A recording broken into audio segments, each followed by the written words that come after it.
Spesial akhir tahun, Badan Pendapatan Daerah, Bapenda Sulsel, berikan ragam promo bayar pajak kendaraan bermotor, PKB.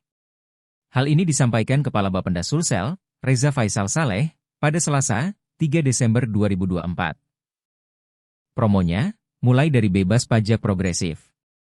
Kemudian, bebas biaya balik nama kendaraan bermotor kedua. Lalu, bebas denda pajak kendaraan bermotor. Bebas denda biaya balik nama kendaraan bermotor kedua. Serta bebas denda sumbangan wajib dana kecelakaan lalu lintas, SWDKLL, tahun lalu dan sebelumnya. Ada juga diskon 20% khusus tunggakan di atas 1 tahun bagi kendaraan bermotor yang akan balik nama di wilayah Sulsel. Promo ini berlangsung hingga 31 Desember mendatang.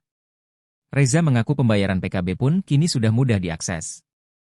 Bahkan sudah bisa secara digital melalui aplikasi hingga supermarket. Bagi masyarakat yang ingin mengecek besaran pajaknya, Reza menyebut bisa diakses digital. Reza berharap masyarakat memanfaatkan kemudahan akses dan promo bebas tunggakan ini. Sebelumnya, viral di media sosial, pemerintah Provinsi Sulawesi Selatan juga pemutihan pajak kendaraan bermotor. Flyer yang menjelaskan pemutihan pajak di Sulsel beredar di grup WhatsApp. Dalam flyer berwarna coklat merah maron tersebut, terdapat foto PJ Gubernur Sulsel, Profesor Zudan Fakrullah.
Download Tribun X sekarang, menghadirkan lokal menjadi Indonesia.